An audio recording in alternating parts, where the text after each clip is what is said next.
नमस्कार मित्रांनो, पुन्हा एकदा स्वागत करतो आपलं सर्वांचं लाडकं YouTube channel S J English for everyone मध्ये. आणि आज आपण शिकणार आहोत प्रिपोजिशन.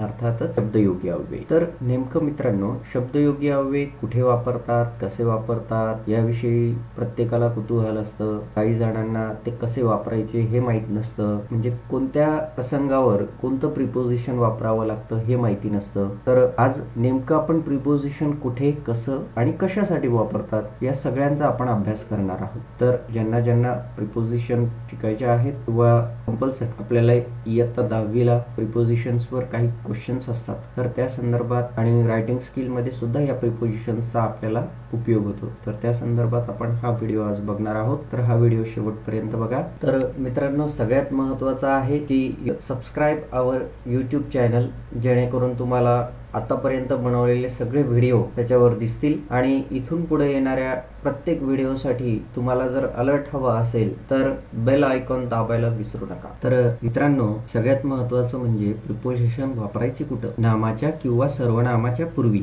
वापरल्या जाणाऱ्या आणि त्यांचा वाक्यातील दुसऱ्या शब्दांशी संबंध जोडणाऱ्या शब्दांना शब्दयोगी अव्यय म्हणजेच प्रिपोजिशन असं म्हणतात. तर बघा मित्रांनो, आपण या ठिकाणी एक उदाहरण घेऊयात, म्हणजे प्रत्यक्षात आपण आपल्या प्रिपोजिशन्सला सुरुवातच करूयात. तर मित्रांनो, सुरू करूया ऑन पासून. हे ऑनचं पहिलं example, my book is on the table. बघा या ठिकाणी तुम्हाला काय दिसते, ऑन कुठं वापरले, द टेबल ह्या नामापूर्वी किंवा सर्वनामापूर्वी आपण प्रिपोजिशन्सचा वापर करत असतो.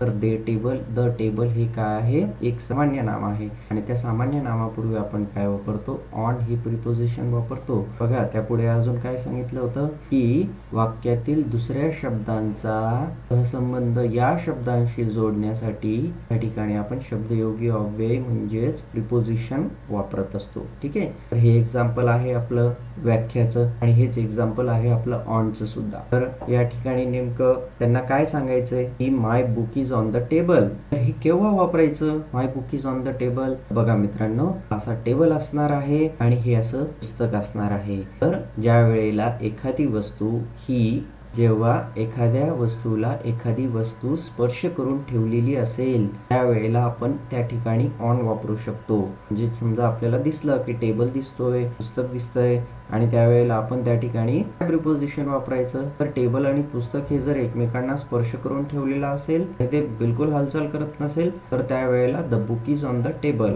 हे त्या ठिकाणी प्रिपोजिशन अगदी योग्य राहील. तर मित्रांनो, आपलं पुढचं एक्झाम्पल आहे, Gopal sits on my right in class on Saturday. बघा या ठिकाणी काय आहे, ही ठिकाणी तुम्हाला काय दिसतंय की या वेळेला दोन ठिकाणी आपण प्रिपोजिशन्स वापरलेले आहेत. बघा, Gopal sits on my right in the class on Saturday. बरोबर आहे, ऑन सॅटरडे. पण फक्त एका ऑनला आपण अंडरलाईन केलंय, म्हणजेच काय, तर आपण सध्याला फक्त हेच ऑन बघणार आहोत.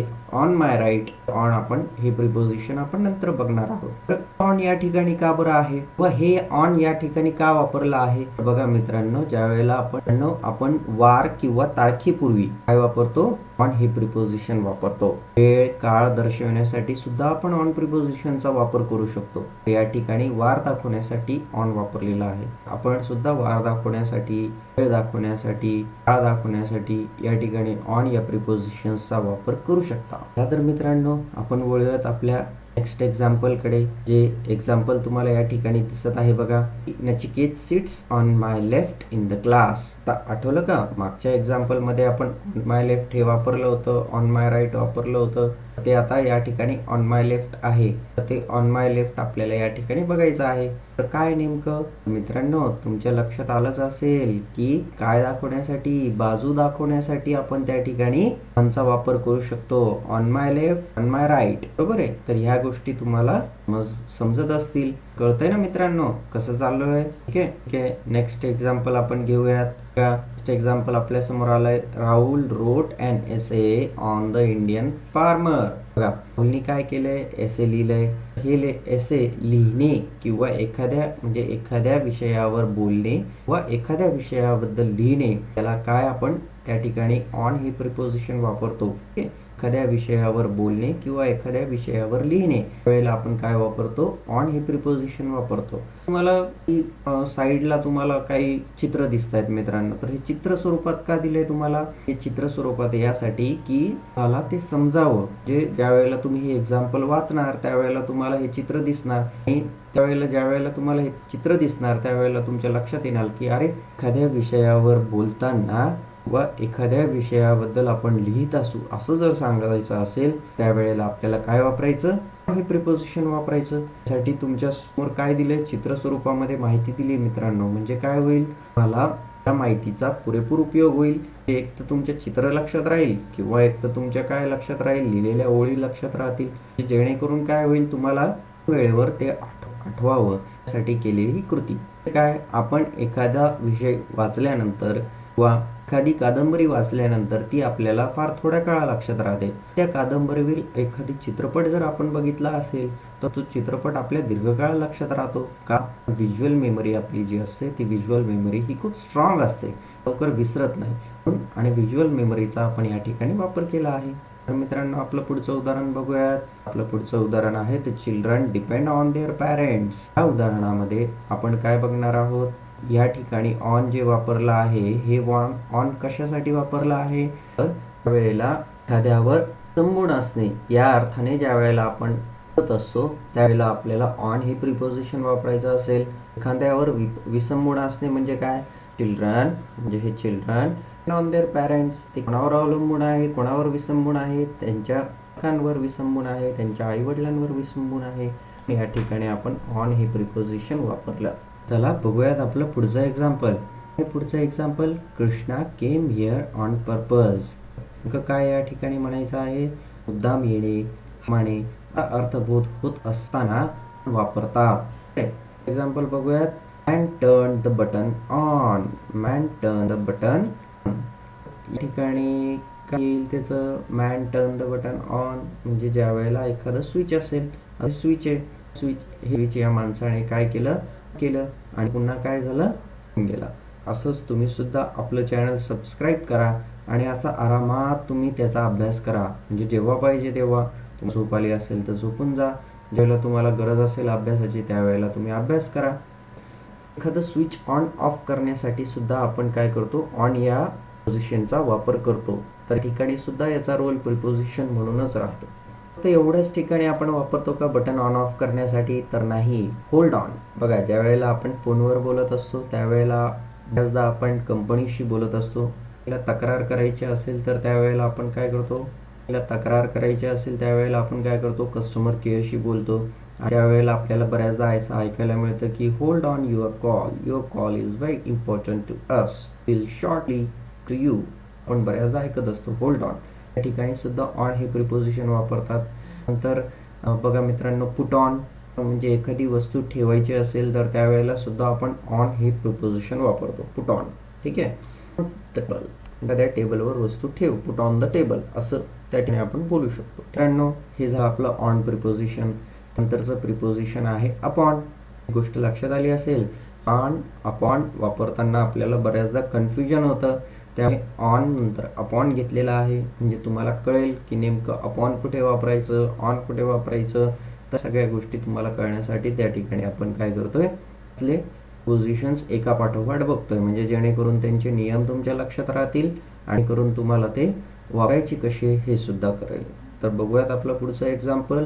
Cat is jumping upon the table. बघा ऑन अपॉन मध्ये काय डिफरन्स आहे, कॅट ही काय करतीये, टेबलवर जम्प करतीये, म्हणजे ती कॅट काय हालचाल करतीये. पुस्तकाचं एक्झाम्पल बघितलं होतं बघा, ऑन मध्ये काय, इज ऑन द टेबल, काय ते बुक करून त्यावर ठेवलेलं आहे परंतु बिलकुल हालचाल करत नाहीये, त्यावेळेला आपण ऑन वापरतो. पण समजा एखादी वस्तू किंवा एखादी वस्तू त्याच्यावर हालचाल करत असेल की बुक आपण स्वतः हलवत असू तर वेळेला आपण त्यांना काय म्हणता येईल, अपॉन. म्हणजे the cat is jumping upon the table. या ठिकाणी हे उदाहरण तुमच्या चांगलं लक्षात राहील मित्रांनो. एक्झाम्पल करून तुमच्या लागतील. बघा एक्झाम्पल तुमचं आहे, the child is joyful upon seeing his mother. कधी वापरायचं अपॉन, ज्यावेळेला एखादं मूल आपल्या आईला बघून खूप आनंदी होत असेल. ठिकाणी अपॉन का वापरलंय, तर एखादी गोष्ट पाहून आपल्याला जर आनंद होत असेल तर त्यावेळेला आपण अपॉन म्हणत असतो. आलं, जसं की एक्झाम्पल मध्ये दिलंय, the child is joyful upon seeing his mother. बघा, ही मुलं कशी आनंदित होत आहेत, त्यांच्या आईला बघून ही मुलं कशी आनंदित होत आहेत. म्हणजे एखाद्या गोष्टीला बघून जर तुम्ही आनंदित होत असाल तर त्यावेळेला आपण अपॉन वापरू शकतो. बघूयात पुढचं example. Animal has so time to attend upon his family. Animals जे असतात ना, त्यांच्या किंवा त्यांच्या कुटुंबाला त्यांच्या कुटुंबाची काळजी घेण्यासाठी खूप वेळ मिळतो, बरोबर. तर घेणे या अर्थाने ज्या वेळेला आपल्याला प्रिपोजिशन वापरायचं असेल, काळजी घेणे या अर्थाने ज्या वेळेला आपल्याला प्रिपोजिशनचा यूज करायचा असेल, तर वेळेला आपल्याला अपॉन या प्रिपोजिशनचा यूज करावा लागेल. मित्रांनो, काळजी घेणे अपॉन प्रिपोजिशन आहे अप. प्रिपोजिशनसाठी हे एक्झाम्पल बघायचे. तर हे एक्झाम्पल काय म्हणतंय, then is going up to Surat. तुम्हाला बाजू ठरवून घ्यायची आहे, आपल्या वर बाजू कोणती, म्हणजे अप बाजू कोणती आणि डाऊन बाजू कोणती. ज्या एखादी वरच्या दिशेने जाणे म्हणजे फक्त आकाशाकडे जाणे असं नाही, तर गाडी आकाशाकडे जाते का, नाही. तर ही ज्या दिशेला जाते तर त्या दिशा तुम्ही ठरवून घ्यायच्या, कोणती अप आणि डाऊन. ठीक आहे, त्यातच तुम्ही हे अप डाऊन वापरू शकता, बरोबर आहे. The train is going up to Surat. बघा, निघाली ट्रेन अप टू सुरत. ठरवलंय की ही बाजू माझी अप आहे, ही बाजू माझी अप आहे आणि ही बाजू माझी डाऊन आहे, म्हणून डायरेक्टली सांगू शकलो की the train is going up to Surat, बरोबर आहे. तर पुढचं एक्झाम्पल आपण बघूयात मित्रांनो. The monkey is up the tree. बघा, दिसेल मंकी कुठं आहे, अप द ट्री, एका झाडावर आहे, तो लटकतोय त्या झाडावर, बरोबर आहे. तो जमिनीला स्पर्श करण्यापेक्षा कितीतरी उंच आहे. अप द म्हणजे वर असलेली स्थिती स्पष्ट करण्यासाठी आपण काय वापरणार, अप हा प्रिपोजिशन वापरणार. आणि आपलं अप प्रिपोजिशनचा यूज संपला आहे. पुढचा प्रिपोजिशन बघूयात, जे आहे ओव्हर. तर कुठे कुठे वापरणार आपण, तर पुढे एक्झाम्पल बघितलं म्हणजे तुमच्या लक्षात येईल. The sky is over our head. मित्रांनो, कुठे आहे, ओव्हर हेड. स्पर्श न करता, या ठिकाणी स्पर्श करता आपल्या डोक्याच्या वर असा अर्थ त्या ठिकाणी घ्यायचा आहे. करता, आणि जर तुम्हाला प्रिपोजिशन वापरायचं असेल तर ते ओव्हर वापरावं लागेल. इथे सुद्धा आपलं दिलंय, the sky is over our heads. आहे, बरोबर आहे. स्काय आहे, ढगे कुठे आहे, त्याच्यावर आहे, परंतु कसं आहे, स्पर्धा आहे, बरोबर आहे. त्या छोट्या गोष्टी असतात प्रिपोजिशन्स वापरताना जे लक्षपूर्वक आपल्याला बघावं लागतात. तर तुम्ही नेहमी जर सराव करत राहिला, हा व्हिडिओ नेहमी बघत राहिला, तर तुम्हाला आपोआप लक्षात येईल. तर म्हणजे एक वय विशिष्ट वर असताना पण त्या ठिकाणी काय वापरणार, बरोबर आहे, एखाद्या विशिष्ट वरती वयासाठी. My grandmother is over 80 years old. या ठिकाणी मी 80च्या वर आहे, पण किती आहे ते सांगितलं का, नाही. ओव्हर 80 years ओल्ड, मला माहिती आहे की माझी ग्रँडमदर, ही जी माझी ग्रँडमदर आहे, ही किती आहे, 80 ओल्डच्या ओव्हर आहे. ठीक आहे. एक्झाम्पल आहे मित्रांनो, the king had power over his subject. So राजतो प्रजेवर काय असतं, पूर्ण कंट्रोल असतं. त्याचा प्रजेवर काय असतो, पूर्ण विश्वास असतो, की त्याची आपल्या प्रजेवर हुकूमत किंवा सत्ता असते. तर वेळेला आपल्याला असं वागायचं असेल तर त्यावेळेला आपल्याला काय वापरावं लागेल, त्यावेळेला आपल्याला असं वाक्य बोलायचं असेल त्यावेळेला आपल्याला काय वापरावं लागेल, ओव्हर. म्हणजे एखाद्याची हुकूमत किंवा सत्ता गाजवण्याचं वाक्य जर आपल्याला बोलायचं असेल, किंवा हुकूमत किंवा सत्ता एखाद्यावर गाजवत आहे असं सांगायचं असेल, तर त्या ठिकाणी काय वापरावं लागतं, ओव्हर हे प्रिपोजिशन वापरावं लागतं. एक्झाम्पल बघूयात मित्रांनो. पुढचं एक्झाम्पल आहे, इज प्लेस्ड ओव्हर हिम. म्हणजे काय आहे की इज प्लेस्ड ओव्हर हिम, त्याला वर मिळवणे असा अर्थबोध ज्या ठिकाणी होत असेल त्यावेळेला काय वापरायचं, ओव्हर वापरायचं. म्हणजे का, इज प्लेस ओव्हर हिम. या ठिकाणी असं आपण गृहीत धरूयात की या ठिकाणी एक व्यक्ती आहे आणि तो हा कृष्ण आहे. तर याचं जे पद आहे हे कसं आहे, अचिवेबल आहे, कृष्णाने हे मेहनतीने मिळवलेलं आहे. तर इज प्लेस ओव्हर हिम म्हणजे कृष्णाला काय केलं, त्याच्यापेक्षा वरचं पद दिलं. त्यावेळेला या ठिकाणी ओव्हर हे प्रिपोजिशन वापर. ठीक आहे, ठिकाणी ओव्हर हे प्रिपोजिशन बघून झालेलं आहे. आणि पुढचं आपलं प्रिपोजिशन्स आहे अबव. तर कन्फ्यूज होऊ देऊ नका, पुन्हा पुन्हा बघा, लेखी स्वरूपात तुमच्याजवळ ठेवा. आपण हे कधी वापरतो किंवा कसं वापरतो किंवा कसा वापर करायचा, म्हणजे तुम्हाला होईल कळल तिथं. ठीक आहे. तर आपलं एक्झाम्पल बघूयात. पुढचं आपलं एक्झाम्पल आहे the fan is above our heads. हे आहोत आणि हा फॅन. तर the fan is above our heads म्हणजे स्पर्श न करता आपल्यावर असणे. तर बघा कन्फ्युजन होऊ देऊ नका. ओव्हर पण स्कायचं एक्झाम्पल एक बघितलं होतं, त्याच्यामध्ये सुद्धा आपण हे सांगितलं होतं की स्पर्श करता वर असणे. परंतु काय हे कसं मित्रांनो, स्पर्श करता खूप वर असतं, खूप वर. फॅनच्या ते खूप वर असतं, म्हणून त्याने आपण काय वापरतो, ओव्हर वापरतो. आणि फॅन ज्यावेळेस आपण उल्लेखतो किंवा एखादी गोष्ट आपल्या डोक्याला स्पर्श न करता वर पण ती जवळ असते आपल्या, म्हणजे उडी मारून किंवा त्या सीडीवर चढून पकडू शकतो, त्यावेळेला त्या ठिकाणी काय वापरणार, अबव वापरणार. तर कन्फ्यूज देऊ नका मित्रांनो. तर इथं बघा पुन्हा एकदा, the fan is above our heads म्हणजे फॅन हा पंखा कुठे फिरतोय, अबव आवर हेड्स फिरतोय. ठीक आहे. तर पुढचं एक्झाम्पल बघूयात. Krishna payment isn't above his income. बघा कृष्णाचं पेमेंट हे कसं आहे, त्याच्या इनपेक्षा जास्त नाहीये, म्हणजे का दुसरा सोर्स नाहीये इन्कमचा. आपण अबव का वापरलंय, तर त्यापेक्षा जास्त असा या ठिकाणी आपल्याला करायचा असेल, जास्त एखाद्या गोष्टीपेक्षा जास्त असा आपल्या उल्लेख ज्या ठिकाणी करायचा असेल त्या ठिकाणी आपण अबव वापरणार. एक्झाम्पल आहे मित्रांनो, there are 4 names above mine in the list. तर या ठिकाणी काय अर्थाने घ्यायचंय की माझ्या आधी, माझ्या वर आधी 4 नावं आहेत, बरोबर आहे. माझ्या नावाच्या वर आधी 4 नावं आहेत, म्हणजे या गोष्टीच्या वर एखादी वस्तू असणे त्यावेळेला अबव आपण या ठिकाणी वापरणार. म्हणजे देयर 4 नेम्स अबव माइन. अशा उल्लेखाने आपल्याला जर एखादं वाक्य बोलायचं असेल तर त्यावेळेला आपल्याला अबव हे वापरता येणार आहे. ठीक आहे. अबव प्रिपोजिशन वापरता येणार आहे. Above preposition. आता पुढचं पोझिशन आपलं आहे इन. तर पुढचं आपलं जे ते बघूया. तर इन कुठं करतो आपण, आत स्थिर असणे या अर्थाने इनचा वापर करतात, बरोबर. तर कसं बघूया ते पण, Ganpat is in his study room. बघा या ठिकाणी गणपत दिसतोय, तो कुठं आहे, त्याच्या स्टडी मध्ये आहे, त्यावेळेला इन हे प्रिपोजिशन या ठिकाणी वापरू शकतो. च्या असून नाही, पण तो कसा स्टडी रूम, पण तो कसा आहे, स्थिर आहे. बघा तो हालचाल करतोय का, नाही, त्याचं पूर्ण कुठं आहे, पुस्तकामध्ये आहे, तो व्यवस्थित कॉन्सन्ट्रेटिंग रित्या काय करतोय, त्याचा अभ्यास करतोय. ठीक आहे. पुढचा एक्झाम्पल आहे महिने, वर्ष, ऋतू, दिवसाचा भाग यांच्यापूर्वी इन वापरतात. जसं की in December, in the morning, असं ज्यावेळेला वापरतो. इन 2020 असं ज्यावेळेला आपण वापरतो त्यावेळेला काय वापरावं लागतं, इन. म्हणजेच काय, तर महिने, वर्ष, ऋतू, दिवसाचा भाग यांच्यापूर्वी आपण काय वापरतो, इन वापरतो. बघूयात पुढचं नियम काय, भविष्यकाळ होऊ घातलेल्या क्रियेचा उल्लेख करताना कालदर्शक शब्दापूर्वी इन वापरतात. In a month, in a month म्हणजे आपली पुन्हा एका महिन्यानंतर उघडेल कदाचित, म्हणजे मंथ. इन अ मंथ ठिकाणी वापरले. दिस विल एंड इन 4 hours. तर हा व्हिडिओ संपेल असंही त्या ठिकाणी शकतो.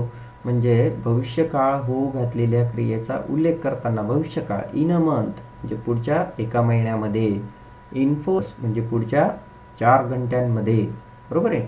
म्हणजे या सगळ्या गोष्टी तुम्हाला त्या ठिकाणी लक्षात येतील आणि ती प्रिपोजिशन कुठं वापरायचं असतं हे तुम्हाला कळेल. ठीक आहे.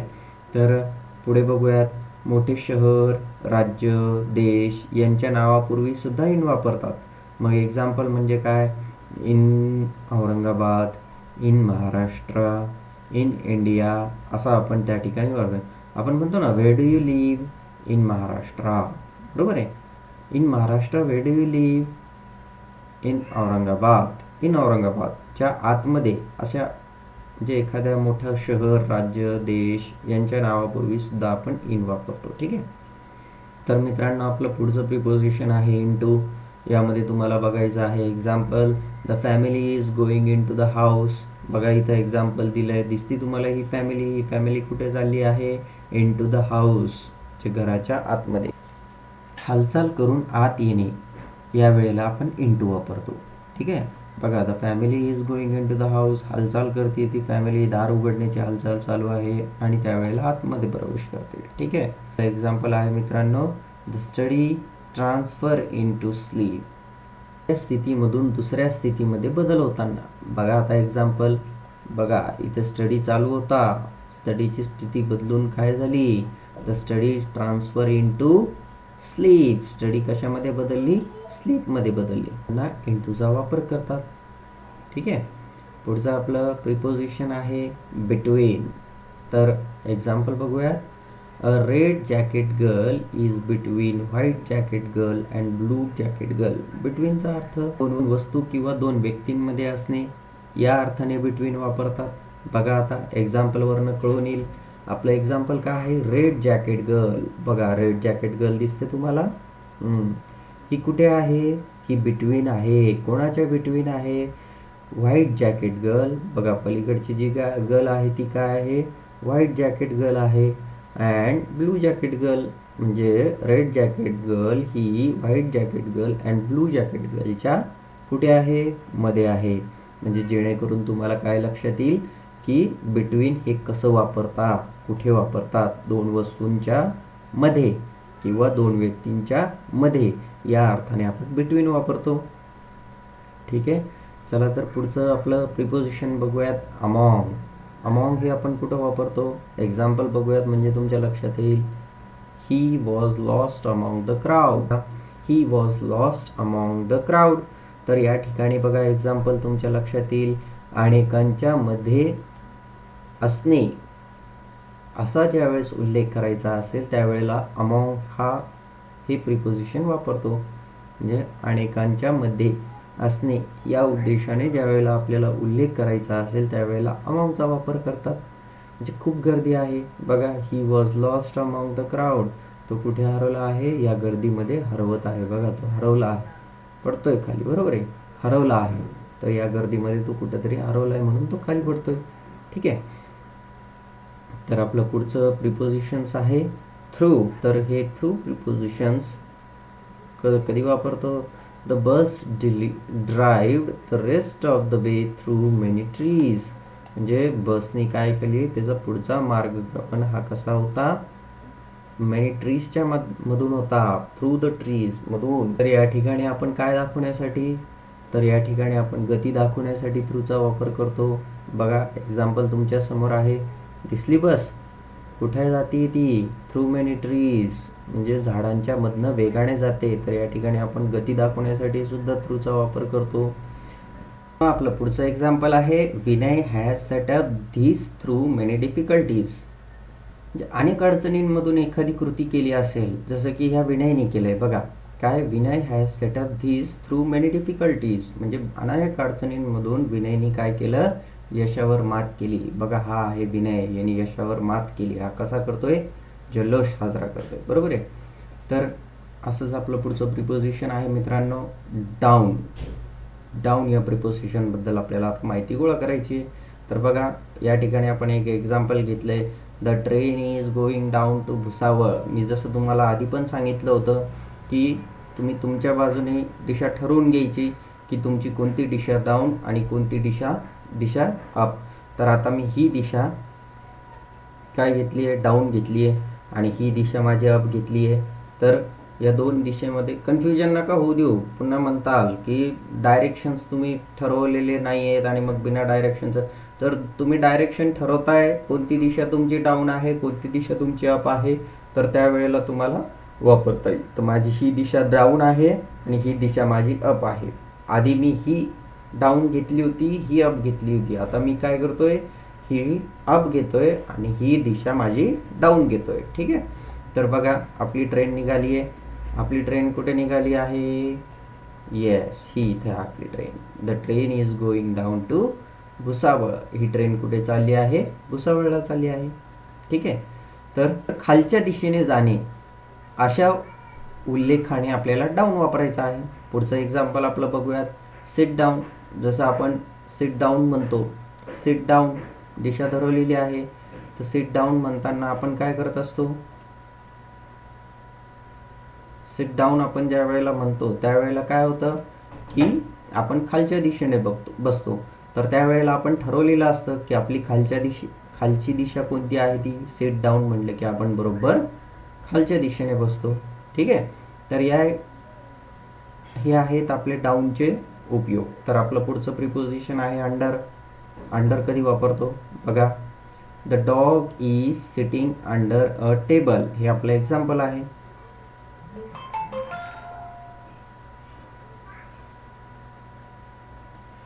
तर अंडर आपण हे कधी वापरतो, तर ज्या वेळेला एखाद्या वस्तूच्या खाली असणे या उद्देशाने आपल्याला ज्यावेळेस बोलायचं असेल त्यावेळेस आपण अंडर म्हणतो. बघा डॉग कुठं बसला आहे, अंडर द टेबल बसला आहे. बघा टेबलच्या खाली दिसतोय की नाही तुम्हाला डॉग, म्हणून या ठिकाणी आपण अंडर हे प्रिपोजिशन वापरलं आहे. तर पुढचा आपला एक्झाम्पल आहे मित्रांनो, the children are under 5 years old. म्हणजे ही मुलं जी खेळतायत ही मुलं काय आहेत, एका विशिष्ट वयापेक्षा खाली आहेत, खालच्या वयाचे आहेत, म्हणजे 5 years oldच्या खाली आहेत, अंडर आहेत. अंडर म्हणजे 5 वर्षाच्या खाली आहेत, बरोबर आहे. म्हणजे एखाद्या ठराविक संख्येच्या खाली असणे या अर्थाने आपण ज्या वेळेला वाक्य बोलतो तर त्यावेळेला आपल्याला अंडर या प्रिपोजिशनचा वापर करता येऊ शकतो. ठीक आहे. तर पुढचं आपलं एक्झाम्पल बघूया, the children learn under teacher.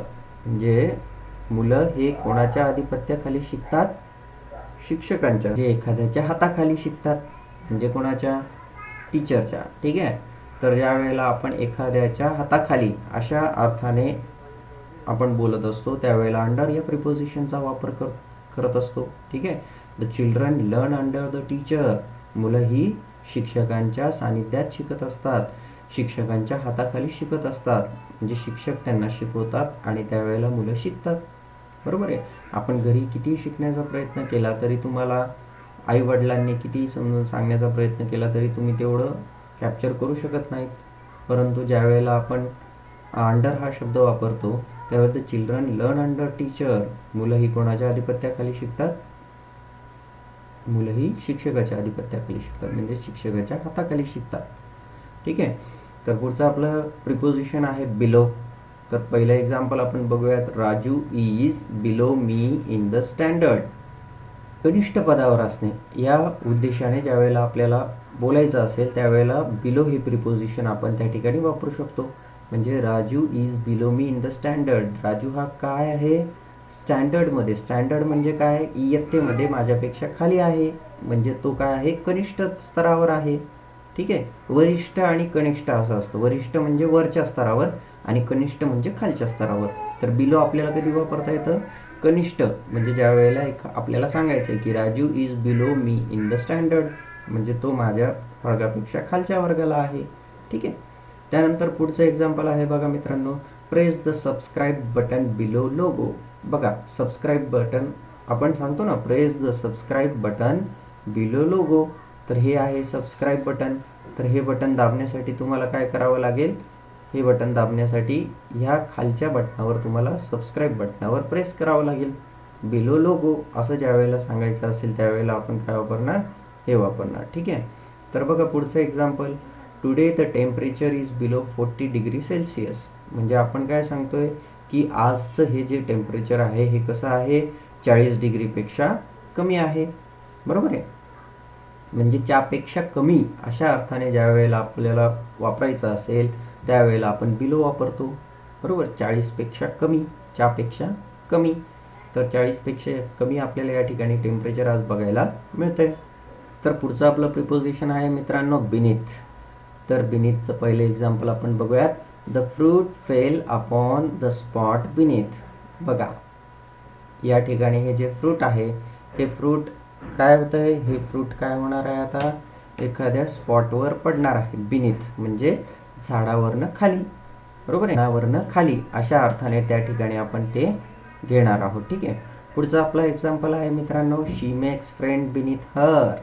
म्हणजे तिचे सगळे मित्र किंवा मैत्रिणी ह्या कशा असतात, तिच्या कानाखालच्या असतात. कानाखालच्या म्हणजे काय, बिनीथ हर म्हणजे तिचं सगळे ऐकणारे असतात, बरोबर आहे. मग शी मेक्स फ्रेंड्स बिनीथ हर, त्या कशा असतात, लोअर पोझिशनच्या असतात.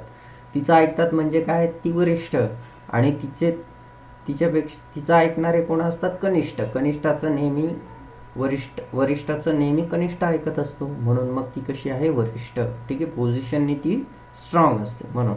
ठीक आहे. तर बघा मित्रांनो, आता आपल्याला ॲट ए टाइम 2 प्रिपोजिशन्स या ठिकाणी बघायचे आहेत. आता 2 प्रिपोजिशन्स कोणते आहेत, एक आहे बिफोर आणि एक आहे आफ्टर. कारण काय, कारण ते एकमेकांना व्हाईस वर्सा असतात, म्हणून आपल्याला त्या ठिकाणी ते बघायचे आहे. ठीक आहे. तर आपलं पहिलं प्रिपोजिशन आहे बिफोर. बघूयात एक्झाम्पल आपण त्याचं. तर बिफोरचं एक्झाम्पल आहे बघा, I looks like this before going gym. आणि तेच आफ्टरमध्ये आहे, I look like this after workout gym. म्हणजे मी जिममध्ये जाण्यापूर्वी असा दिसत होतो, आणि ज्या वेळेला मी जिममध्ये वर्कआउट केलं त्यावेळेला मी कसा दिसत होतो, त्यावेळेला मी असा दिसतो.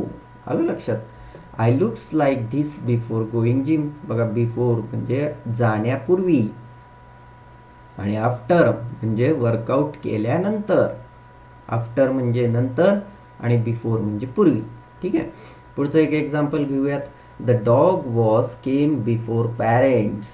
अँड दुसरं एक्झाम्पल आहे आफ्टरचं, baby will come after dog. बरोबर आहे.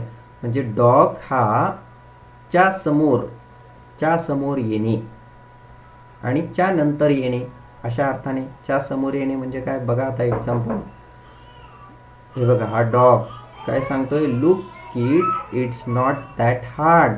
म्हणजे हे एवढं अवघड नाहीये, तर बघ मी तुझ्या वडिलांपुढे, तुझ्या आईपुढे कसं आधी जातो आणि तू माझ्या नंतर ये, असं या अर्थाने. ठीक आहे. आपण पुढचं प्रिपोजिशन बघूयात. पुढचं प्रिपोजिशन आहे आपलं फॉर. बरोबर आहे. फॉर प्रिपोजिशन बघणार आहोत. तर याच्यामध्ये काय आहे बघा, फॉर प्रिपोजिशनचं एक्झाम्पल आपण बघूयात. The soldier did their best for the nations. बघा, जे सोल्जर्स असतात आपले, ते सोल्जर्स काय करतात, देशासाठी. बरोबर आहे. म्हणजे कोणासाठी तरी, फॉर द नेशन, कोणासाठी तरी, अशा उद्देशाने आपल्याला ज्या वेळेला वापरायचं असेल त्यावेळेला आपल्याला त्या ठिकाणी काय वापरावं लागेल, फॉर हे वापरावं लागेल. बघा, हा सोल्जर आहे, कोणासाठी लढतोय, देशासाठी. The soldier did their best for the nation. बरोबर आहे. कोणासाठी तरी, फॉर द नेशन, कोणासाठी तरी, या उद्देशाने आपण या ठिकाणी फॉर बघतोय. ठीक आहे. पुढचं एक्झाम्पल आहे, the children has been sleeping for 2 hours. कालमर्यादा दाखवण्यासाठी. म्हणजे the child has been sleeping for 2 hours. म्हणजे हे मूल किती तासासाठी झोपतंय, 2 तासासाठी. स्लीपिंग फॉर 2 hours, 2 तासासाठी झोपतंय. ठीक आहे. त्याच्यानंतरचं एक एक्झाम्पल आहे बघा मित्रांनो, exercise is good for health. बघा, एक्सरसाइज केल्याने काय होतं, अशी हेल्थ मिळते. बरोबर आहे. तर पर्पजनी केलेलं कार्य, exercise is good for health. आता एक्सरसाइज हे विशिष्ट पर्पज आहे. कोणतं आहे त्याचं पर्पज, की अशी हेल्थ मिळवणं, म्हणून हे अशी एक्सरसाइज तुम्हाला करावी लागेल. तर एखादे विशिष्ट काय म्हणता येईल त्याला, उद्देशाने केलेले कार्य, exercise is good for health. तर उद्देशाने केलेल्या कार्याच्या म्हणजे उल्लेखासाठी आपण फॉरचा वापर करतो. ठीक आहे. तर मित्रांनो, फॉर हे एक्झाम्पल तुम्हाला कळाले असतील फॉरचे. तर आता पुढचं प्रिपोजिशन असं आहे आपलं बाय. तर ह्या प्रिपोजिशन्सचं पहिलं एक्झाम्पल आपण बघूया. The letter is written by me. कशाचं एक्झाम्पल आहे, पॅसिव्ह व्हॉइसचं एक्झाम्पल आहे. बरोबर मित्रांनो, पॅसिव्ह व्हॉइसमध्ये सुद्धा आपण बाय वापरतो. या ठिकाणी जे वापरलेलं बाय आहे ते दुसरं तिसरं काही नसून प्रिपोजिशन आहे. ठीक आहे. त्याच्यानंतरचं एक्झाम्पल आहे, mother stands by the iron stone. बघा, ही आहे मदर, आपली आई, आणि ती कशा शेजारी उभी आहे, बाय द आयर्न स्टोन. म्हणजे ती वस्तूच्या जवळ असणे. या उल्लेखाने आपल्याला जर समजा बोलायचं असेल तर by the iron stone. Mother stands by the iron stone, एखाद्या वस्तूच्या बाजूला असणे. ठीक आहे. त्याच्यानंतरचं एक्झाम्पल आहे बघा मित्रांनो, the boy go to school by bus. कशाने जातात मुलं, कशाने जातात, by bus. Boy go to school, boys go to school by bus. ही मुलं कशाने जातात, तर बाय बसने ती कुठे जातात, शाळेला जातात. ठीक आहे. बाय बस म्हणजे त्यांच्या नावापूर्वी तुम्ही बाय वापरू शकता, बाय बस. बरोबर आहे. त्याच्यानंतर लेखकांच्या नावापूर्वी, the book is written by Rabindranath Tagore. हे रवींद्रनाथ टागोरे यांनी हे पुस्तक लिहिलेले आहेत असं आपण उद्देशून सांगतोय. तर लेखकांच्या नावापूर्वी सुद्धा आपण बाय वापरू शकतो. त्याच्यानंतर ॲट युअर हाऊस बाय 4. 4च्या सुमारास, बरोबर आहे, 4च्या सुमारास आपण कुठं असणार आहोत, त्याच्या घरी असणार. I shall be at your house by 4. By 4 म्हणजे काय, च्या सुमारास. बाय 4 म्हणजे काय, टाईम, या सांगतोय आपण टाईम. बाय, च्या सुमारास, बाय आपण या ठिकाणी वापरू, च्या सुमारास बाय 4. ठीक आहे, 4च्या सुमारास मी तुझ्या घरी असणार. ठीक आहे, तर हे झालं बाय प्रिपोजिशन. पुढचं आपलं प्रिपोजिशन आहे मित्रांनो ॲट. ॲटचं एक्झाम्पल बघूया. The child throws a ball at each other. एखाद्याकडे, एखाद्याकडे असं वर्णन करायचं असेल, बरोबर आहे, एखाद्याकडे असं, या ठिकाणी बघा हे चाइल्ड काय करतायत, throws a ball at each other, एकमेकांकडे म्हणजे एखाद्याकडे. अशा उद्देशाने ज्या वेळेला तुम्हाला प्रिपोजिशन वापरायची वेळ आली असेल त्यावेळेला आपण ॲट ही प्रिपोजिशन वापरू शकतो. ठीक आहे, आता पुढचं प्रिपोजिशन आपण बघूयात. Vinita is standing at the window. च्या समोर, त्या वस्तूजवळ किंवा एखाद्या वस्तूजवळच्या उद्देशाने आपल्याला जर वापरायचं असेल, म्हणजे Vinita is standing at the window, म्हणजे आता ही विनीता आहे बघा, ती कुठे उभी आहे, स्टँडिंग ॲट द विंडो, ती खिडकीजवळ उभी आहे. बरोबर आहे. पुढचं आपलं एक्झाम्पल आहे Mangesh meet me at my office. Mangesh meet me at my office, म्हणजे मंगेश मला कुठे भेटला, माझ्या ऑफिसमध्ये. ठीक आहे, तर मध्ये, च्यामध्ये, ऑफिसामध्ये अशा उद्देशाने जर वापरायचं असेल तर ॲट आपण हे प्रिपोजिशन वापरू शकतो. त्यानंतर लीला गेट्स अप ॲट 7 o'clock, म्हणजे वेळ जर सांगायची असेल, बरोबर आहे, त्यासाठी ॲट 7 o'clock, बरोबर आहे. तर ॲट 7 o'clock म्हटलं की लीला गेट्स अप ॲट 7 o'clock, या ठिकाणी वेळ सुचवण्यासाठी सुद्धा आपण ॲट ही प्रिपोजिशन वापरू शकतो. आणि शेवटी मित्रांनो बघा, ॲट दिवाळी, म्हणजे एखाद्या सणापूर्वी, समारंभापूर्वी, सणापूर्वी आपण ॲट ही प्रिपोजिशन वापरू शकतो. At Diwali, at Holy, at Dussehra, बरोबर आहे. तर असे जे असतात त्यावेळेला सुद्धा आपण ॲट हे प्रिपोजिशन वापरू शकतो. ॲट नंतर आता पुढचं प्रिपोजिशन आपण बघणार आहोत अबाउट. चला तर एक्झाम्पल बघूयात. Lonar village is about 800 kilometre from Mumbai. बघा, या विषयाविषयी सांगताना, एखाद्या विषयी सांगताना, म्हणजे लोणार विलेज विषयी आपण सांगताना काय बोललो की 800 kilometres, about 800 kilometres from Mumbai. म्हणजे लोणार व्हिलेज विषयी सांगताना, एखाद्या विषयाविषयी सांगताना आपण अबाउट ही प्रिपोजिशन वापरत असतो. ठीक आहे, पुढचं एक्झाम्पल बघूया. It is about 10 o'clock. आपण वेळ सूचित करण्यासाठी आपण या ठिकाणी काय वापरू शकतो, अबाउट ही प्रिपोजिशन वापरू शकतो वेळ सूचित करण्यासाठी. पुढचं एक्झाम्पल आहे the bus is about to go. बसची निघण्याची शक्यता दाखवण्यासाठी, म्हणजे एखाद्या गोष्टीची शक्यता दाखवण्यासाठी सुद्धा आपण त्या ठिकाणी अबाउट हे वापरू शकतो. म्हणजे the bus is about to go, बरोबर आहे. पुढचं एक्झाम्पल बघूयात, पुढचं प्रिपोजिशन बघूयात फ्रॉम, आणि एक्झाम्पल बघूयात. The boy returning from the school. ठिकाणाहून येण्यासाठी, आता हा बॉय आहे, हा रिटर्निंग फ्रॉम द स्कूल आहे, एखाद्या ठिकाणावरून येण्यासाठी, या उद्देशाने आपण फ्रॉम असं वापरतो. Raju is suffering from cold. बघा, हा राजू आहे, Raju is suffering from cold. एखाद्या रोगाच्या नावापूर्वी आपण फ्रॉम वापरतो. ठीक आहे, Raju is suffering from cold, म्हणजे एखाद्या रोगाने ग्रस्त असेल तर त्या रोगाच्या नावापूर्वी आपण फ्रॉम वापरतो. ठीक आहे, म्हणजे हा रोगी आहे, ह्या रोग्याला काय झालंय, तर ही सफरिंग फ्रॉम कोल्ड, त्याला काय आहे, सर्दीने वेढलेला आहे, सर्दीने गाठलेला आहे, सफरिंग फ्रॉम कोल्ड असा त्या ठिकाणी आपण वापर करतो. ठीक आहे, नेक्स्ट एक्झाम्पल आहे बघा. Shripati borrowed a money from his friend. बघा, श्रीपतीने काय केलंय, त्याच्या मित्राकडून, फ्रॉम हिज फ्रेंड म्हणजे त्याच्या मित्राकडून. ठीक आहे, जे स्त्रोत दाखवण्यासाठी, आपण ज्याला म्हणतो ना स्त्रोत, आता कोणाकडून, तर त्याच्या मित्राकडून. ठीक आहे, तर स्त्रोत दाखवण्यासाठी आपण काय करत असतो, फ्रॉमचा वापर करत असतो, फ्रॉम या प्रिपोजिशनचा वापर करत असतो. ठीक आहे, पुढचं एक्झाम्पल बघूयात मित्रांनो. The admission of school open from today. म्हणजे एखाद्या काळवाचक शब्दापूर्वी आपण फ्रॉम वापरू शकतो, जसं की या ठिकाणी टुडे वापरले, बरोबर आहे. तर हा काळवाचक शब्द आहे टुडे, त्याच्या आधी आपण फ्रॉम वापरू शकतो. तर ॲडमिशन ओपन्स फ्रॉम टुडे, तर आजपासनं काय आहे, शाळेची ॲडमिशन्स ओपन झालेली आहेत, शाळेचे प्रवेश ओपन झालेले आहेत, सुरू झालेले आहेत. तर त्यावेळेला आपण फ्रॉम वापरतो. तर अशा प्रकारे विद्यार्थी मित्रांनो आपण काय बघितलं, तर अशा प्रकारे आपण जे महत्त्वाची प्रिपोजिशन्स आहेत, ज्या प्रिपोजिशन्सचा वापर तुम्हाला भविष्यामध्ये करायचा आहे, तर ती प्रिपोजिशन्स आपण या ठिकाणी बघितलीत. म्हणजे जी प्रिपोजिशन्स तुम्हाला महत्त्वाची आहेत किंवा बोलताना लिहिताना तुम्हाला ज्या प्रिपोजिशन्सचा वापर करायचा आहे किंवा ज्याचा वापर केल्याने तुमचं लिखाण कौशल्य किंवा तुमचं बोलण्याचं कौशल्य वाक्यांनाजोगं होईल, तर तशा प्रिपोजिशन्सचा या ठिकाणी आपण अभ्यास केलेला आहे. हे प्रिपोजिशन्स तुम्हाला वारंवार बघायची आहेत आणि ही प्रिपोजिशन्स वारंवार बघून तुम्ही ही प्रिपोजिशन्स कुठं वापरायची आहेत, तर याचा तुम्ही काय करू शकता, सराव करू शकता, जेणेकरून तुम्हाला ते सोपं जाईल. म्हणजे सराव केल्यानंतर काय होईल, तुम्हाला ती प्रिपोजिशन्स कुठं वापरायची, काय वापरायची याचा विचार करत बसावं लागणार नाही, तुम्ही डायरेक्टली ती प्रिपोजिशन्स वापरताल. तर घोकमपट्टी नाही, वारंवार बघणे, काय करणे, वारंवार हा व्हिडिओ बघणे, म्हणजे जेणेकरून तुमच्या तो लक्षात राहील.